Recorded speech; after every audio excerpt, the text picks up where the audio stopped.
So, welcome everyone to the July meeting of the Zonta Says Now Intercontinental think tank. My name is Carol Theobald and I have the privilege of leading the International Zonta Says Now working group. I'm hosting this meeting today from the winter season in Western Australia. Please remember to keep your microphone on mute and you're welcome to ask questions or make comments in the chat line. So to get started, if you can use the chat line to say hello from whichever country you're speaking from this evening. We are recording this meeting, but conversations that we have in the breakout room will be not in the final recording. I take them out. Okay.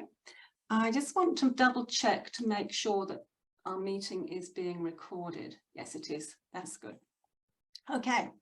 Well, let's get started. We're delighted to welcome International President Uta Schultz in our meeting this evening. And I also noticed that International Vice President Fernanda Gallo-Freschi is also registered. And we also have some district governors, members of district and international advocacy committees, and first-timers to the think tank. Over 130 Zontians have registered for today's meeting, so a big welcome to everyone. We've not had such a big group before, so we are going to be learning by doing this evening, and we'll just see how we go. Each month, we highlight a United Nations International Day. And this month, we're highlighting the latest United Nations Day. In June, the UN General Assembly declared the 12th of July as the International Day of combating sand and dust storms. Sand and dust storms are a global environmental problem that affects the health and livelihoods of millions of people across the world. So I'm sure that in coming months and years, we'll be hearing far more about them and what we can do about them. Our meeting this evening, or this morning, wherever you are, is co-hosted by members of the Zonta Says Now working group, though some are travelling at the moment. So special thanks tonight to Errick Elavia in India, Pia Hultgren in Sweden, Angela Brockman and Bobby Cardillo in the USA, who are joining me, who's in Australia, to co-host today's meeting. Isn't technology amazing that we can do this all around the world? I want to take just 1 minute to remind ourselves why Zonta Says Now to gender equal climate action. This train was built during the Industrial Revolution, a time when humans started to put more greenhouse gas emissions into the atmosphere. These are accumulating in the atmosphere, forming a blanket around the planet and causing global warming and associated extreme weather events. Extreme droughts, fires, floods and storms trigger social disruption, causing millions of people to lose their livelihoods and homes. This social disruption magnifies any existing inequality, including gender equality. Zonta Says Now stops the train by taking climate action and closing the gender equality gaps. We use 3 tools to achieve this: our website, our think tanks, and our framework for action. We are guided by the Zonta International Statement on Climate Change and have links to many resources to help us on our climate journey. First, let's catch up on our actions since the last meeting. This is what we've been doing. We've completed 2 leaflets. The first contains the framework for action with a worksheet you can use for meetings. And the second has some frequently asked questions about the framework for action. These leaflets have been uploaded to the Zonta Says Now area of the Zonta International website. To get to it, just go to Our Causes on the zonta.org homepage and select Zonta Says Now from the drop-down list. And this will take you to our Zonta Says Now dashboard, where you'll find the leaflets in the resources area. We've also been working on our baseline surveys for members, club presidents and district governors. And these will be launched at the beginning of August after the Zonta International strategy has been released. These surveys are designed to help us plan our resources in the future.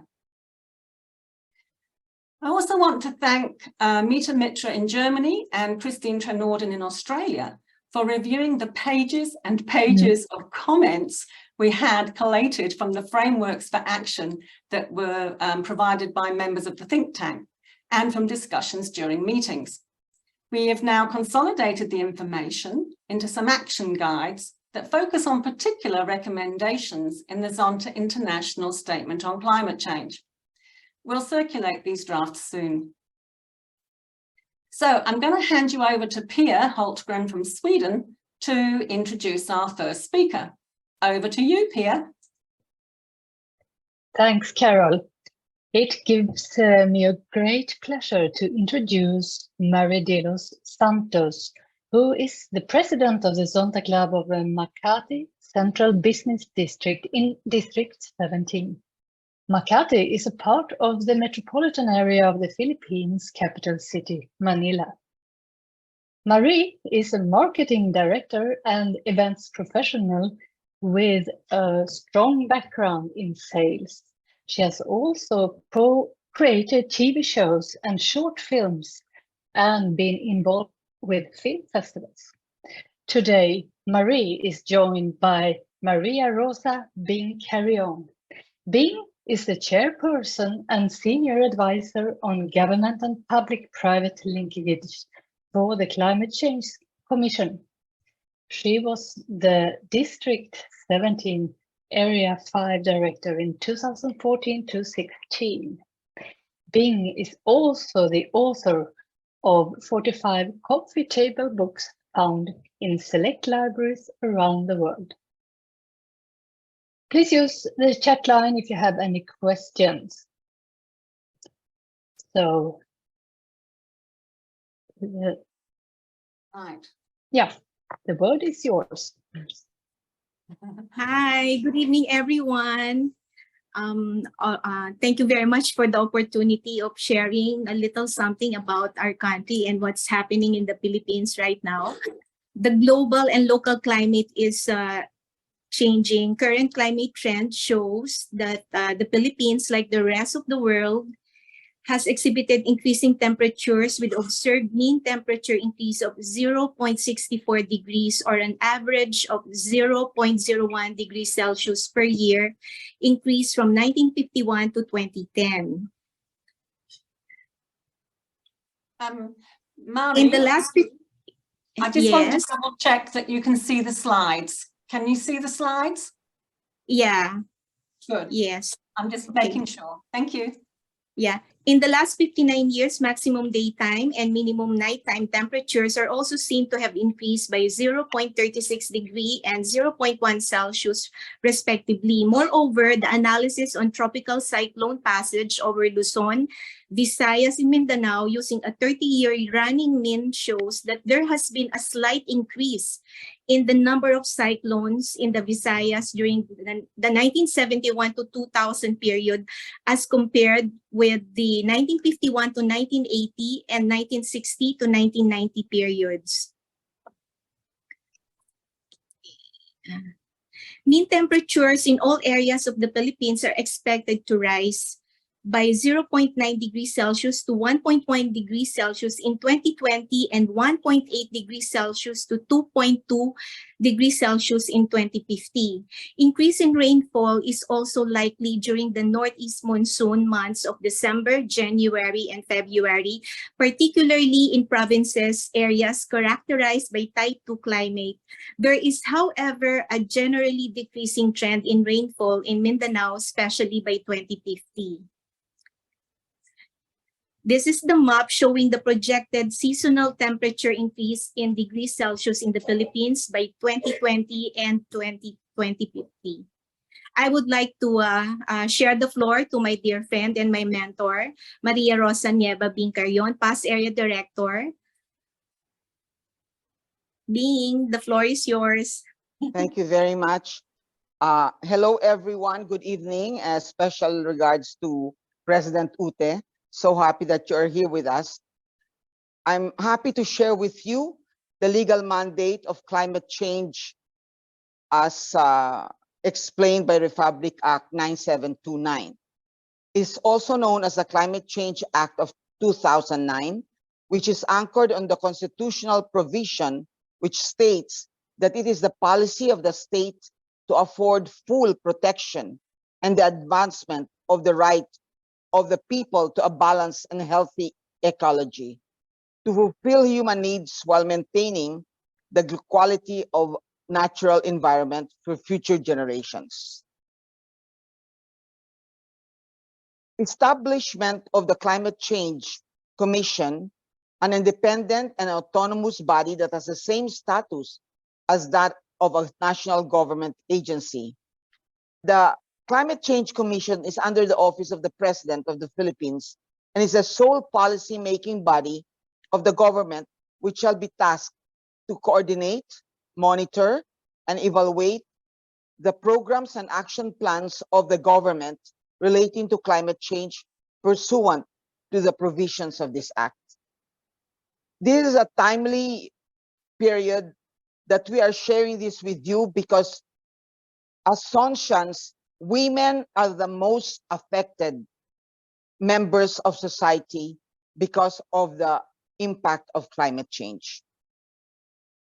We have to remember that around the world, the clear injustice for us is our victims and witness the devastating impact of climate change being borne by the poorest groups with the least responsibility for having caused it and the least capacity to adapt due to the ignorance and worse bad practices that have become endemic to their way of life. The National Framework Strategy of Climate Change was adopted in April 2010 and is a guiding principles, the National Climate Change Action Plan, outlining the country's agenda for adaptation and mitigation for 2011 to 2028. The framework envisions a climate risk resilient Philippines with healthy, safe, prosperous, and self-reliant communities, thriving and productive ecosystems. The goal is to build adaptive capacity of communities and increase the resilience of ecosystems to climate change and optimize mitigation opportunities towards the sustainable development. The Philippines, as a state party to the United Nations Framework Convention on Climate Change, is committed to its core principle of common but differentiated responsibilities and capabilities. The action plan is a comprehensive plan that provides key actions of the following: enhance adaptive capacity and resilience of communities and the natural ecosystems to climate change, adapts the total economic valuation of natural resources while ensuring biodiversity conservation. Third, recognizes the competitive advantage of putting value on direct use, indirect use, option to use, and non-use of environment and natural resources as a short to long-term sustainable goals.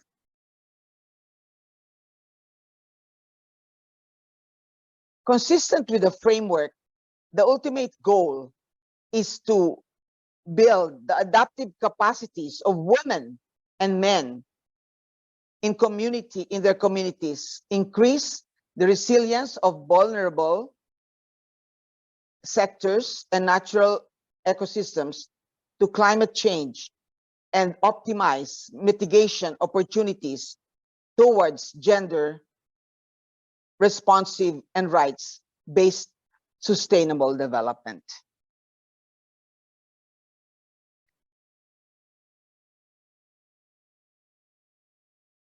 The objective of the National Strategic Priority on Food Security is to ensure availability, stability, accessibility, and affordability of safe and healthy food amidst climate change.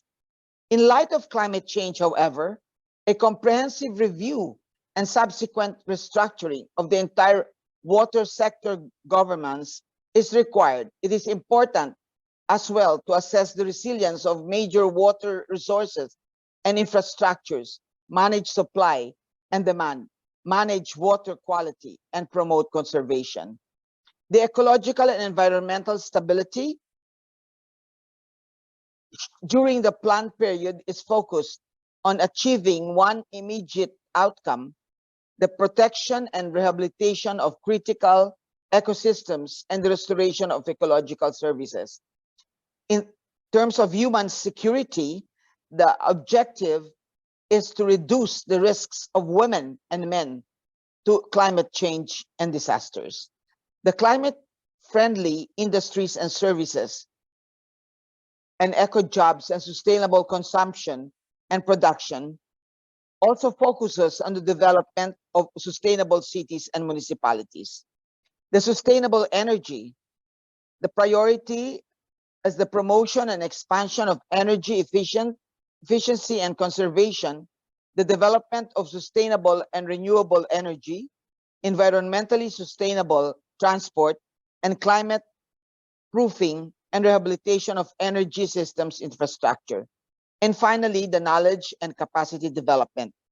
The priorities is the knowledge and capacity development are enhanced knowledge on the science of climate change, enhanced capacity for climate change adaptation, mitigation, and disaster risk reduction at the local and community level, and established gender climate change knowledge management accessible to all sectors at the national and local levels.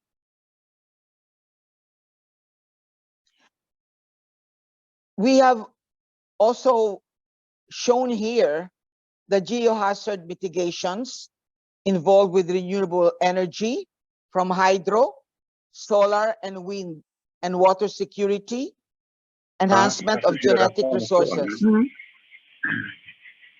which also involves food security, and green industries and ecotourism. Etwas größer gehabt, ne?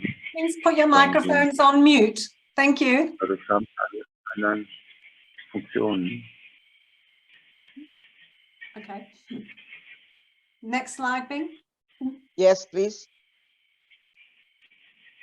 The human security in climate change. Security concerns associated with climate change include the potential for conflict over natural resources, population displacement, and migration as a result of sea level rise or other large-scale biophysical, ecological, or social disruptions, and prospect of increasingly frequent humanitarian disasters as the result of extreme climate events.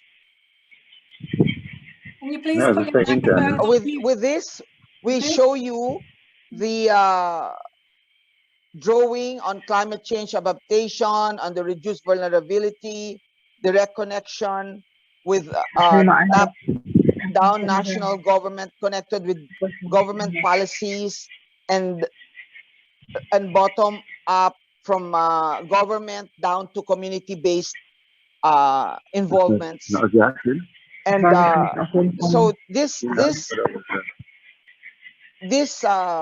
graph will show the interrelationship between all the segments of governance and the communities. And these are the conceptual linkages of climate change adaptation and disaster risk management. Sorry. Sorry. Wir müssen den Chat weghaben. Ja. Warum ist er jetzt wieder drin? Was Mari, sind wir you immer can take rausgehabt? over. Can we just hold on 1 second, Bing, please? Okay.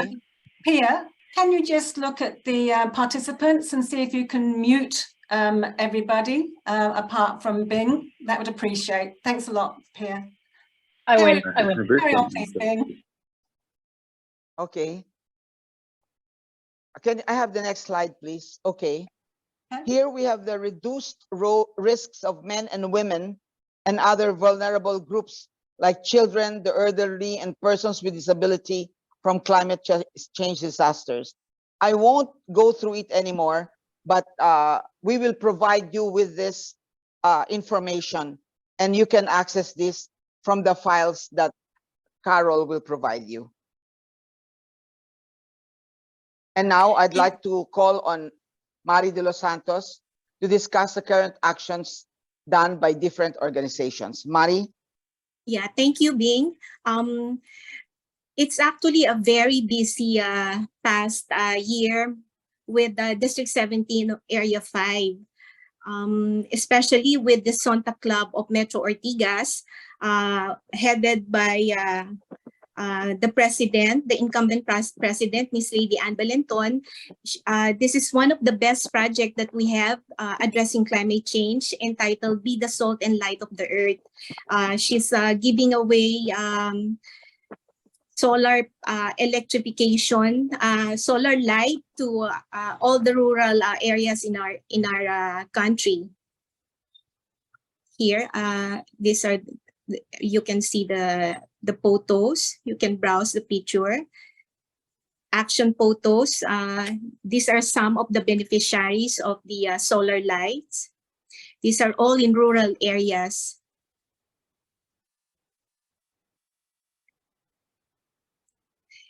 And my club is also very much into taking care of our Mother Earth.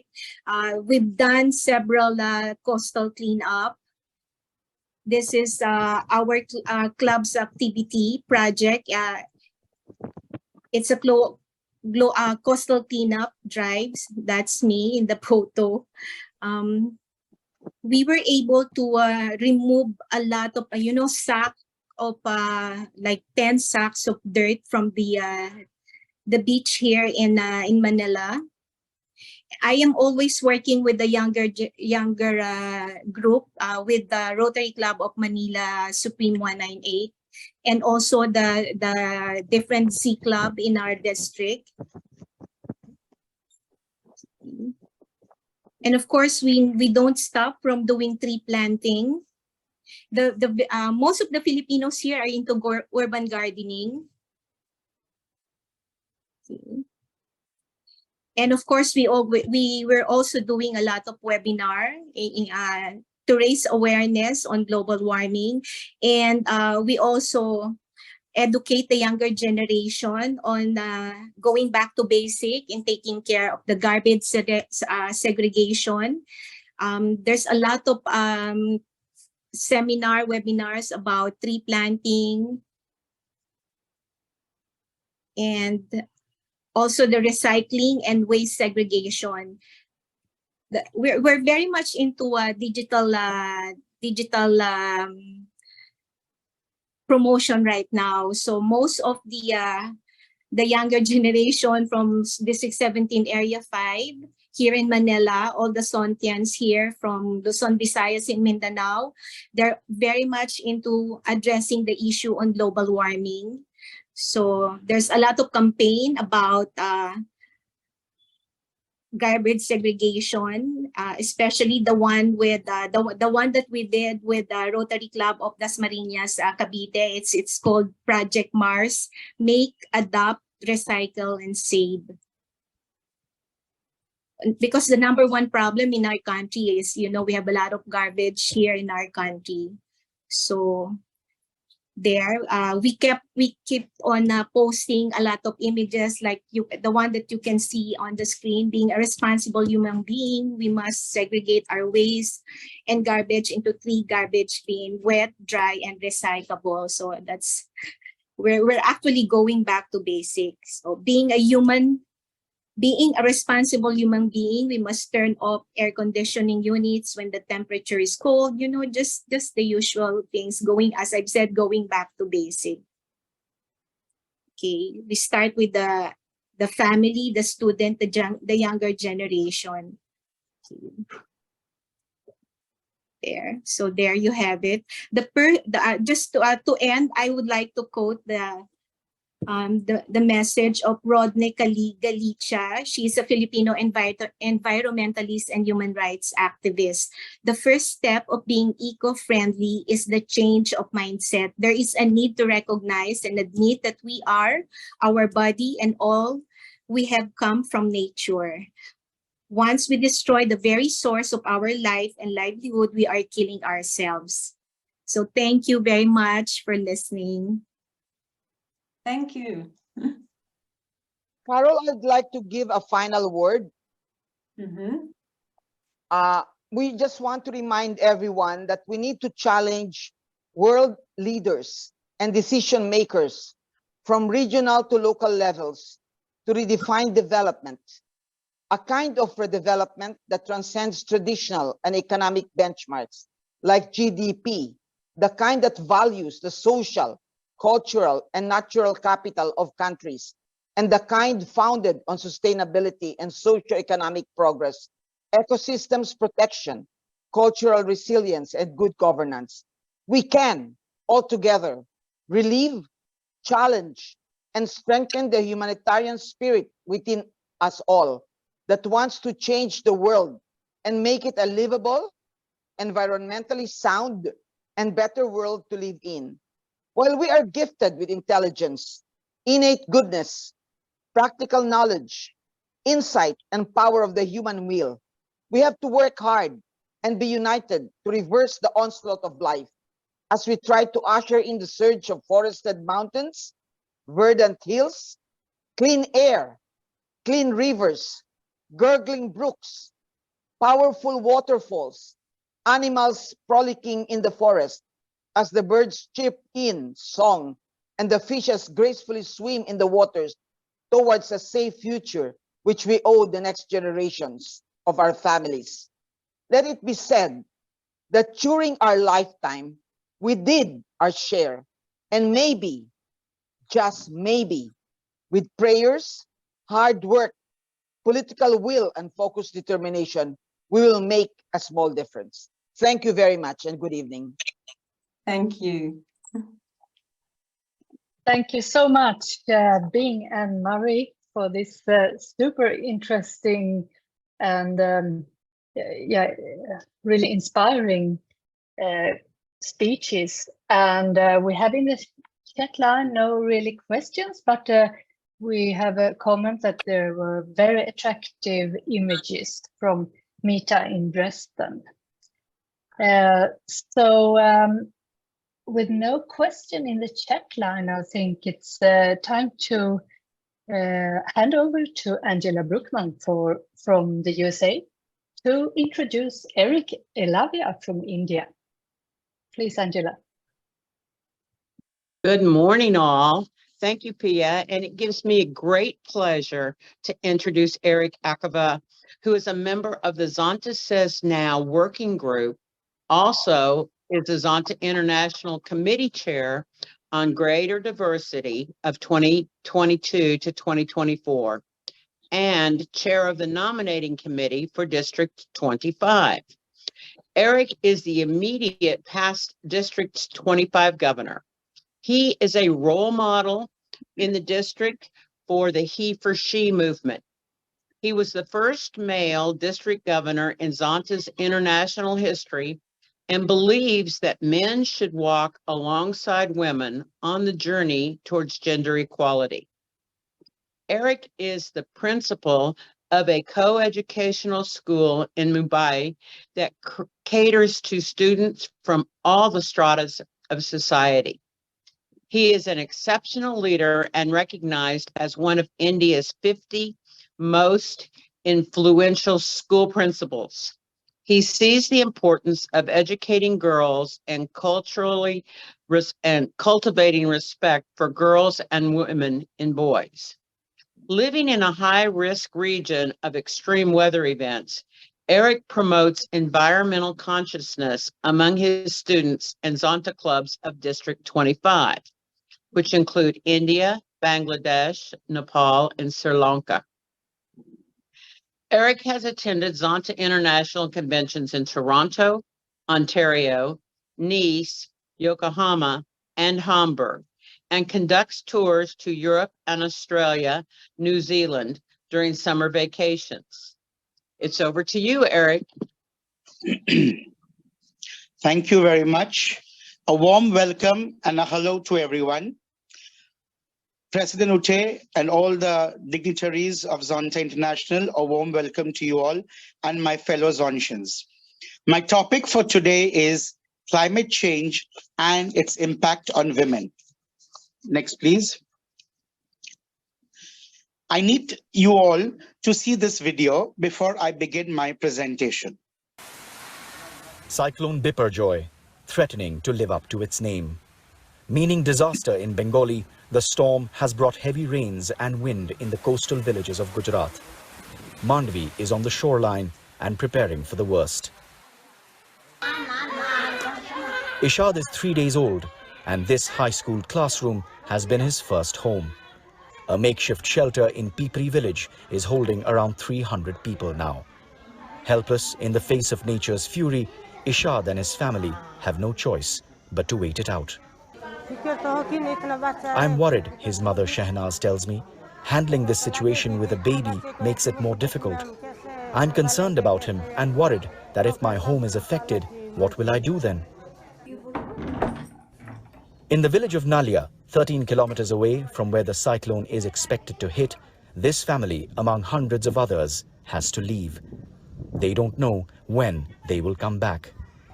70-year-old Vasanti Ben has seen it all too many times. Cyclones are common in these parts, but it's been over 2 decades since she was asked to move to a shelter home. Women and children first as they head towards safety in a school bus, leaving their hearts and minds back at home. Speaking to me, she recalls a devastating cyclone in 1998, which killed thousands. Vasanti Ben tells me how she had to wade through chest-deep water to get to safer ground in a neighboring village. She doesn't know how bad this one will be. For these families at these shelters, there is certainty of safety. But the uncertainty of what these families will all go back to after the cyclone is the overwhelming sentiment over here.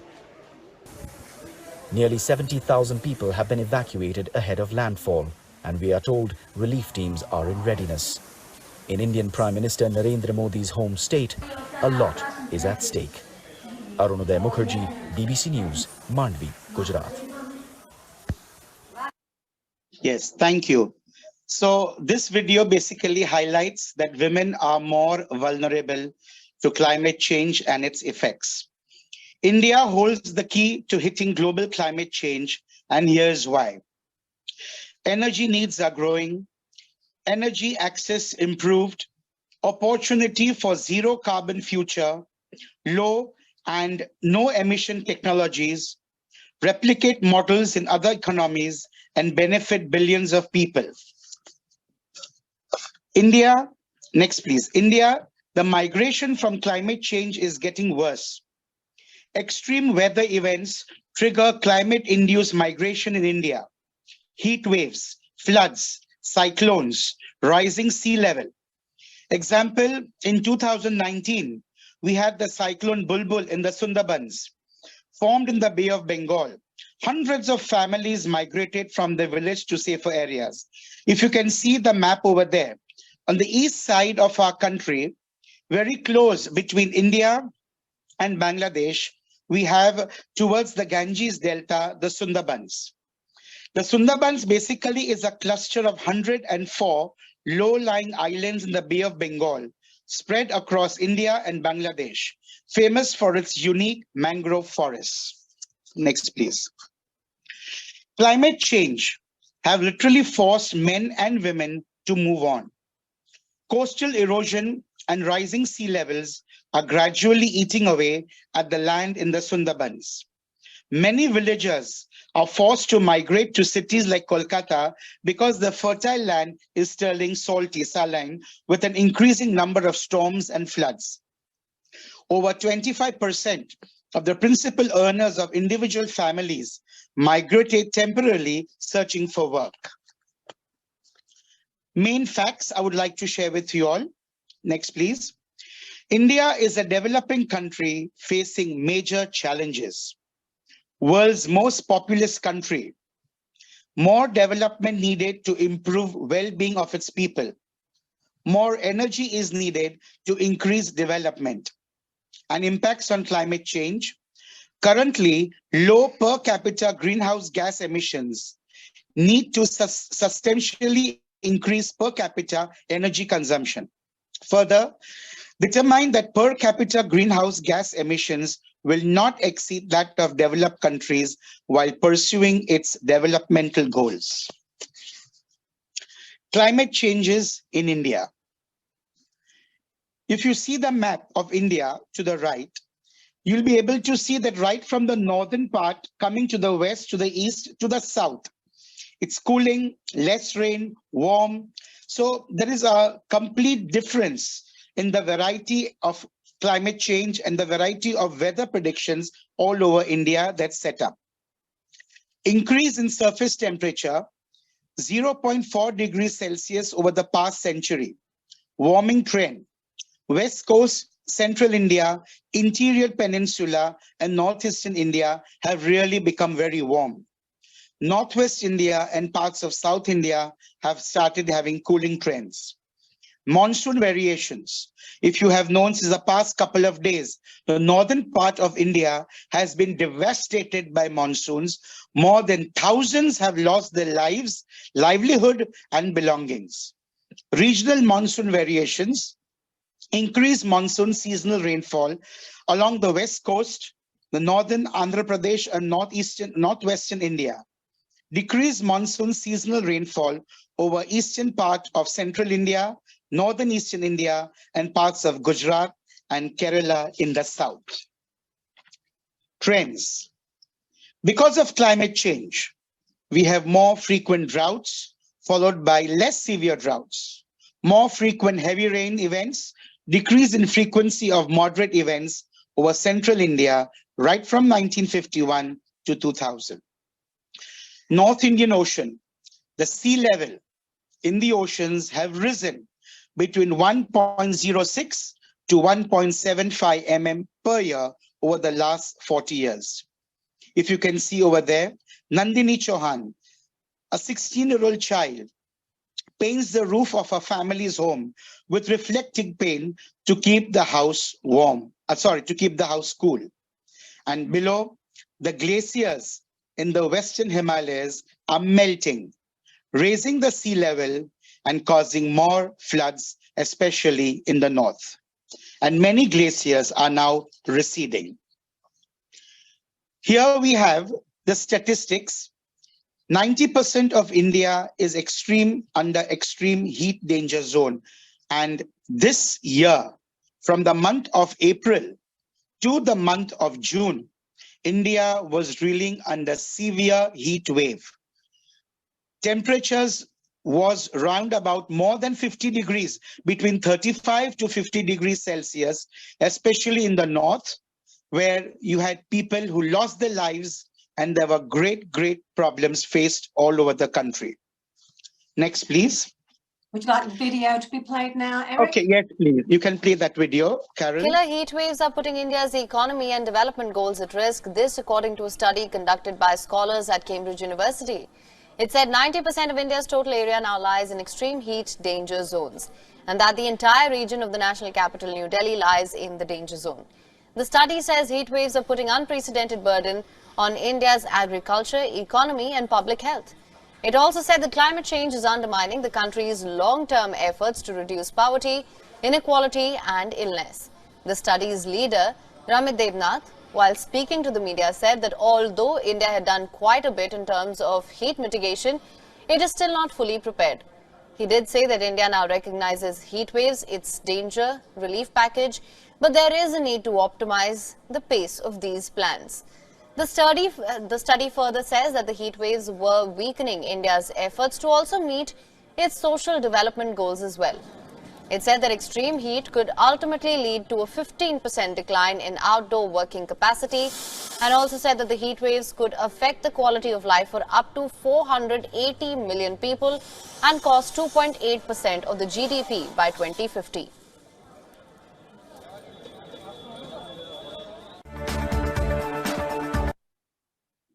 Yes. Impact of climate change. The water resources, agriculture, food production, health, forests, flora, fauna, coastal areas, and vulnerability to extreme events. All these are impacted through climate change. I have a picture to show you all. Nurun Nahar, she has 2 children and lives in a remote part of Islampur. When floods destroyed a house in Bangladesh in 2019, she had to move to a shelter home. Further, next slide. A woman crossing the dry Sabarmati riverbed in Gujarat, Ahmedabad, India. India's rural women are bearing the brunt of climate-related shocks like severe drought and extreme weather events. Women have to walk kilometers every day to fill pitchers of water to sustain the family and for the daily use. Furthermore, you can also see in the next slide, women preparing grass seed balls near the Kanha National Park village in MP. What are these grass balls? Grass seed balls are basically used as fuel and for plantation of trees. Extreme heat and women. Next slide. Global home-based workforce, 65% women are homemakers. During extreme heat event, symptoms of headaches, nausea, vomiting, capacity to work shrinks. 43% of women surveyed lost income and increased caregiving. Many women suffer from dehydration, lack of access to toilets. Women drink less to avoid relieving themselves outdoors. Further, the climate change has affected everyone. Vulnerability to climate change is exacerbated by inequity and marginalization, linked to gender, ethnicity, low income, and other social and economic factors. When solutions to climate change address these realities, they are more effective. This is where women come in. I have these 5 reasons why women are essential for climate change. 1, climate action requires 100% of the population. Number 2, empowering women means better climate solutions. 3, women are key to building climate resilience in communities. 4, climate change affects us all, but not equally. And 5, countries recognize the importance of gender in climate. How has India responded to climate targets? New national and international policy actions, continued renewable energy expansion, leaning into green hydrogen, expanded energy efficiency focus, emphasis on transportation electrification, resilience to extreme heat, and we are trying far as possible to lessen carbon footprints. What has Zonta and District 25 done regards climate change? A couple of months back, Zonta District 25 organized a climate change art competition for all the art teachers based in Mumbai, as well as in the state of Maharashtra. Here we have these drawings done by the winners of this art competition.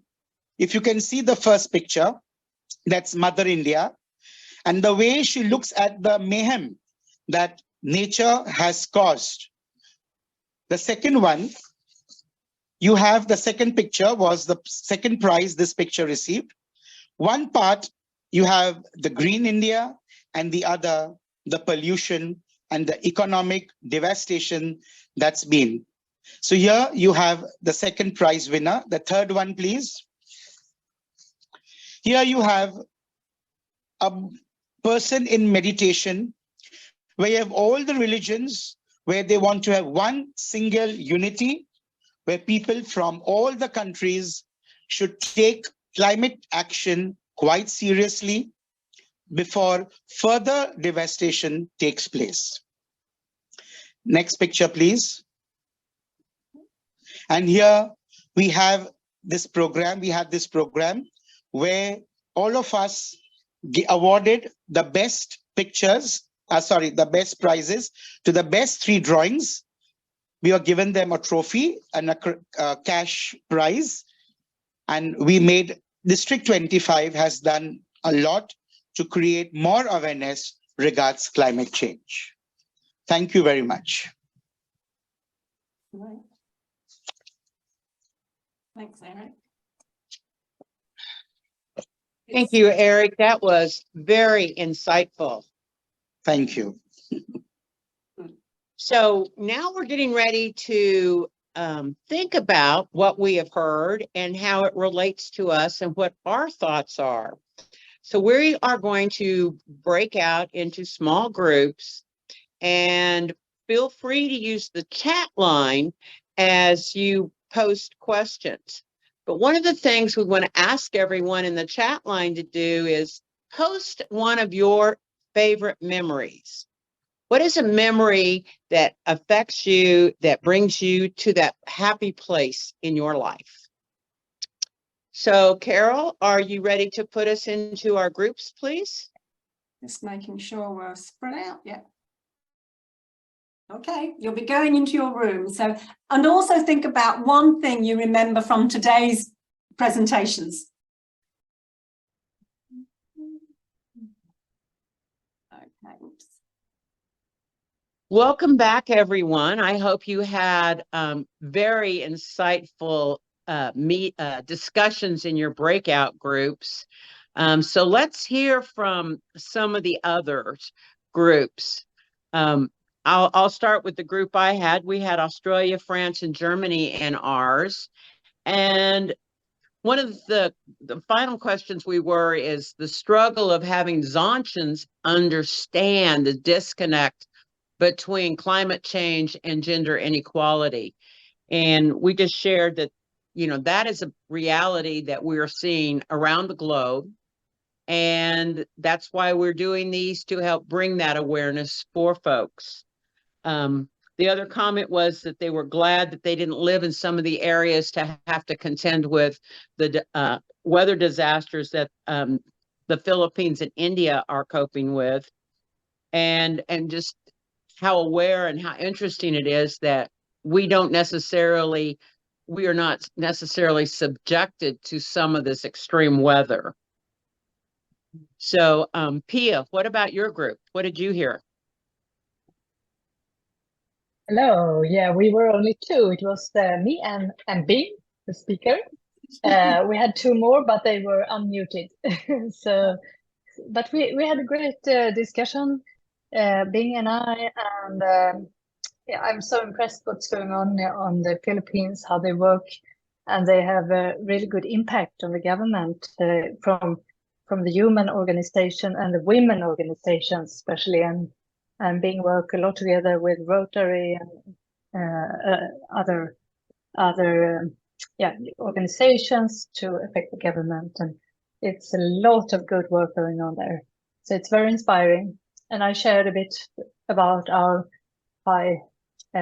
We have a high increase of temperature here in the Nordics with 2 to 3 degrees already in the polar regions, and yeah, but maybe not that hard weather events as you mentioned, Angela. Thank you. Thank you, Pia. Bobby, what about your group?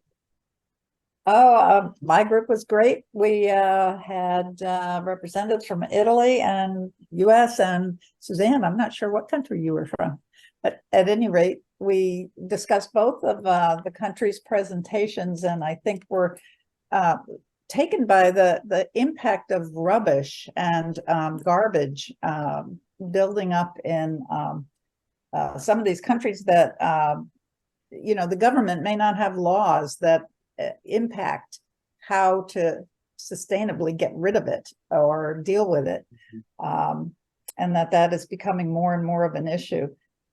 We talked about, let's see, the fact that India, Errick said that 90% of India is under severe heat wave, including the capital of New Delhi, but 90%. And then the effects were different, though, in different parts of India, which we didn't necessarily expect. That some of it seemed to be also cooling, while other parts were warming to this huge extent. We also talked about the fact that perhaps women, I guess it's Bing who told us that we have to work with the world leaders to try to get action happening. And that's a call to Zontans to take action. So perhaps we in the future will be taking some action through the UN, and we're looking forward to hearing about that. So I think that's pretty much where we're at. Thank you. And Errick, how was your group? What did you guys discuss? We were four of us. I had Gabriel and Myrna from Philippines and Farhana from Bangladesh. And we basically did speak about all the common issues of climate change that we have in our countries. And we were very happy that Zonta has taken the initiative, and we should start from our clubs, from our homes, and from our district. Furthermore, we also said that earlier it was always the notion that it's the developing and the underdeveloped countries who are affected by climate change. But today it seems that even the developed nations are also targets of devastation caused by climate change. So we have taken this food for thought that very soon we will start this process at the local level in our clubs, in the Zonta clubs, so that more and more awareness is created and steps shall be taken to reduce carbon footprint to a great extent. Thank you. Excellent. Thank you. Thank you. So Carol, I don't know, were you in a group and did you have a discussion as well? I sort of float in and out of a group because I have to keep going back to the main group to let other people in. But in my group, we had people from the Philippines and from Germany on holiday in France, and someone who I wasn't sure where they were from because they were being very private. But one thing we did talk about was how we're living in concrete jungles. You know, we're getting more and more concrete and less trees, and getting more heat in places. We also talked about there's floods in different parts of Germany at the moment, and there's been the floods in the Philippines as well, and that seems to be an ongoing issue. And so it's just how we can sort of work together on that. One issue that was raised was about collaborating with different organizations, and as one of the elements of our framework for action, we have the 5 steps. We have gather the facts, lead by example, add your voice, advocate, and collaborate. So the idea is that you collaborate with like-minded organizations to make your voice go further, to make your action have more impact. So if there is a like-minded organization that you can work with, go for it. I know that in our district, in District 23, we've been working with the Australasian Women in Emergencies Network to develop a leaflet to help Zontians have access to the resources that you need for disaster preparedness. Because we found that when you go to the internet, there is too much information. You just don't know where to begin. So we've done this guide as a quick guide for resources in Australia that will help people in an emergency situation. But that is with the Australasian Women in Disasters, Women in Emergencies Network. So working with others is a great thing. So.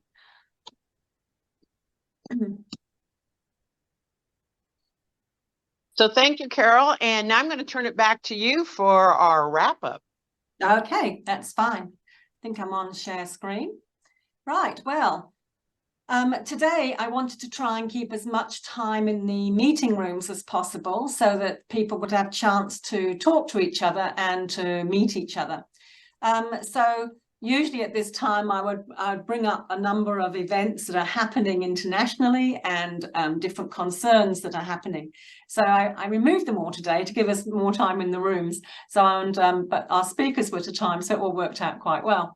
So we're a little bit ahead of time. So if anybody had any questions that they wanted to ask, now is your opportunity. You can put your hand up or put them in the chat, and we can answer any questions that you may have. There's nothing, a little look. Everyone's very quiet. That's good. Well, just give me an indication. Have you enjoyed today's meeting? Just put in the chat any comment that you may have. Was there things that you liked or didn't like, or we can do better? because we're always learning by doing, and we just need your feedback to know what you'd like. Okay. Yes, here we go. We take home message from today. We need to lead. We need to lead our communities and our governments, and India and Philippines are working on this, which is great. Thank you, Suzanne. Did you want to speak? Carol, there are two. Yeah, there are two people who want to speak. Yeah. Carol. Sue, did you want to say something to that? I just wanted to say how fantastic, actually I'm from Australia, how fantastic it is to have the opportunity to hear from people around the world on the climate action issue, and to have that breakout room, to have a chance to talk. I think I also learned a lot in that breakout session too. So thank you, Carol, for a wonderful job as per usual. That it worked. And Mari, you like to say something. You can take yourself off mute. Hi, Carol. Thank you. You know, I don't know if we're from the breakout room number 4. I'm with Usa from Sweden. We talk a lot of things about happy memories of and of course the culture of the people in her country. It's somewhat related to what is happening right now, because it's given we really have everybody, the whole world is having a problem with global warming, climate change, the flood, everything, the issue about the garbage. So we were talking about the character of the people in her country, and also the people in our country. Everybody knows that the Filipino spirit is waterproof, and the people in the country of I forgot her. Usa, I'm sure she's still there. They have an amazing character. Most of the people from the US, especially the musician, Britney Spears, Taylor Swift, all the award-winning Grammy award winners in the Hollywood, the writer are basically, they're all from Sweden, and they're not, and it's okay with them if they're not being acknowledged. And the being modest is in their blood. The humility, it's in their blood. So that's basically the discussion that we had in the breakout room. It has something to do with the character. So I would like to hold on to what I've learned from Usa, from the character, the culture in her country. I'd like to do that, adapt that here in our country. Okay. Thank you.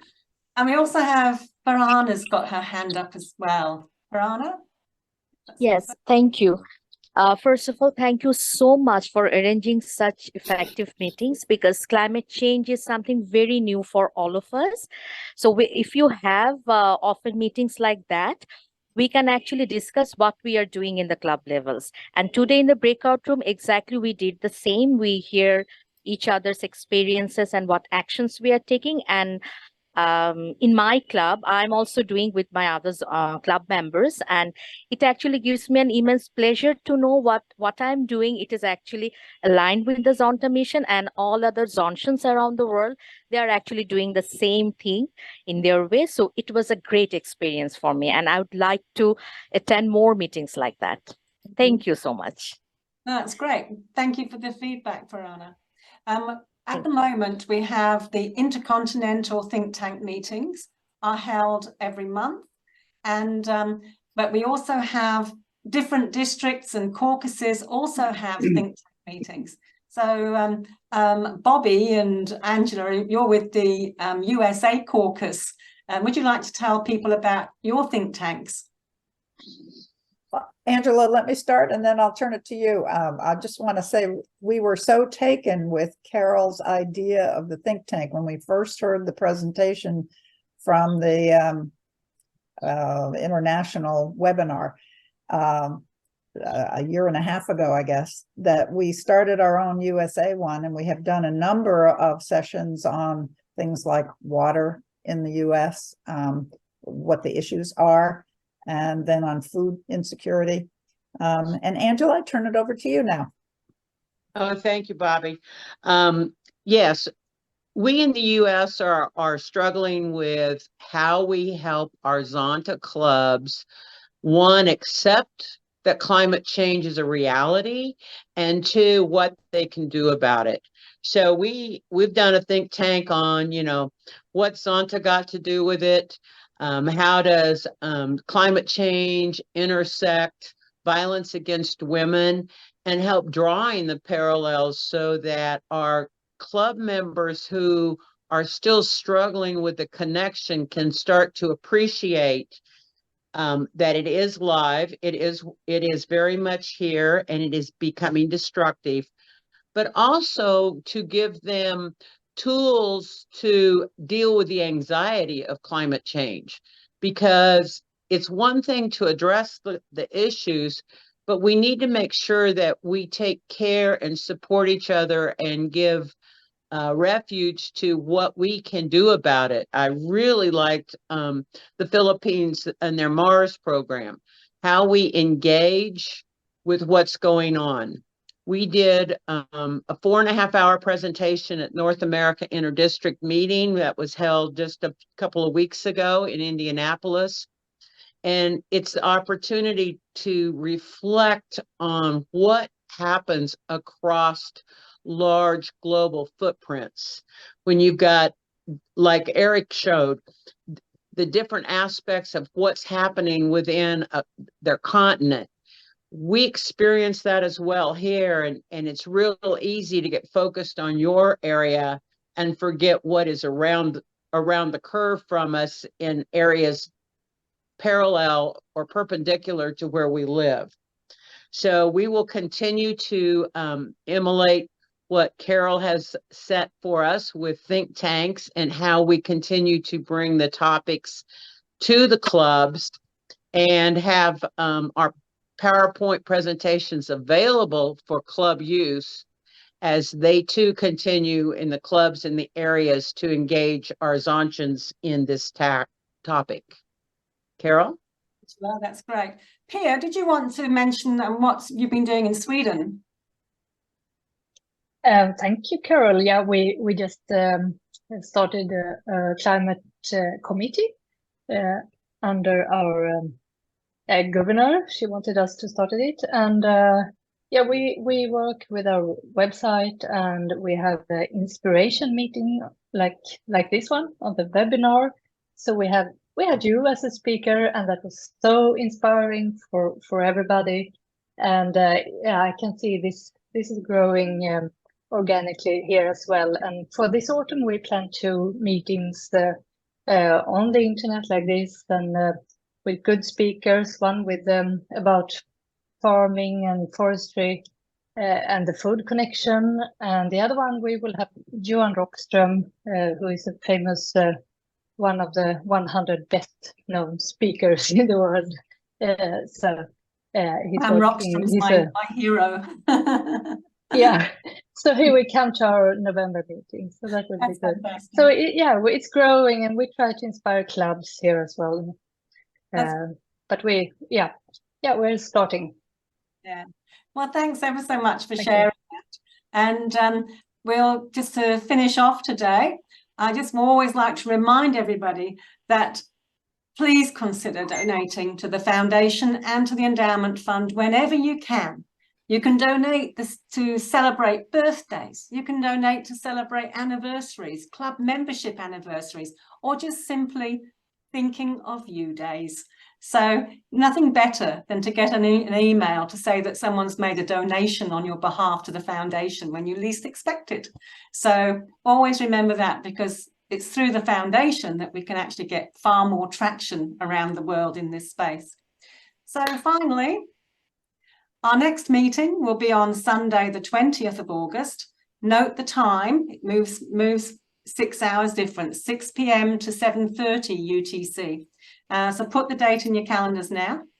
The slides and videos from today's meeting will be uploaded to the Intercontinental think tank page on District 23's Zonta Says Now website, and I'll do that in the next couple of days. And the registration link is on the slides, like you can see here. And I want to thank you again for Mari, Bing and Errick for the efforts that you put into your presentations. We really appreciated you sharing your stories. And I hope everyone enjoyed their talks as much as I did. And thank you to everyone for your great participation today. Our discussions give us lots to think about and inspire us to take gender equal climate action. And remember, through Zonta Says Now, we are building a better world for women and girls. And if you've not done so already, check out the Zonta Says Now on the international website.